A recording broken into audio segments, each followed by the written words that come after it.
Hello, I'm Nadia Sawalha and I want to tell you about my new book, The Greedy Girl's Diet Book. Now, the reason I wrote this book is I used to be a fat greedy girl, desperate to be a slim greedy girl, and I had tried every diet you can think of. Ones where I could eat fat, ones where I could eat meat, ones where I could eat carbs, all of which made me really miserable because I think the greatest love of my life is food. I wanted to make sure there was a bit of everything in this book. So I wanted really delicious breakfasts. I wanted lunches that would do if I was having the girls round with a couple of glasses of wine, or whether I was having a romantic dinner for two, I wanted the right recipe. Whether I was having big Sunday lunches or whether I was entertaining, I wanted something for everyone. And I also wanted lots of desserts because every greedy girl needs her daily dessert. It says here on the front of my book, eat yourself slim with gorgeous guilt-free food. And I think that really is my message. We all know that cycle of starving, dieting, binging, overeating, comfort food, an awful obsession, which I don't know about you, but left me feeling miserable a lot of the time. I hid it very well, but I was miserable a lot of the time. And I think this book is about saying it's all right to have that obsession with food, but make it something pleasurable, not a stick that you beat yourself with.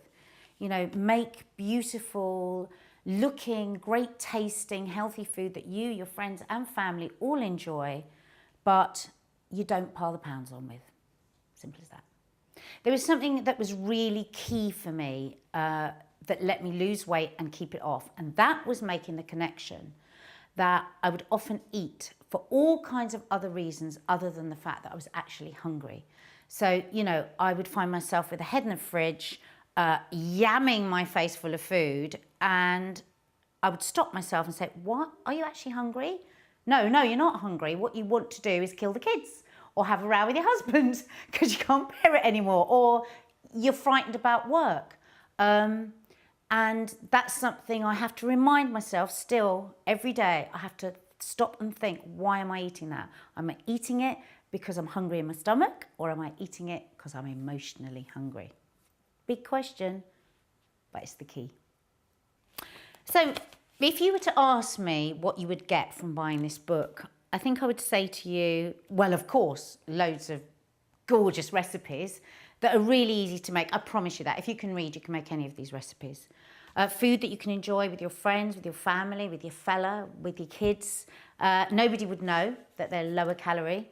But also in here, I really talk about how it clicked for me, how things changed for me, how I got off that horrible cycle of dieting and binging and hating myself.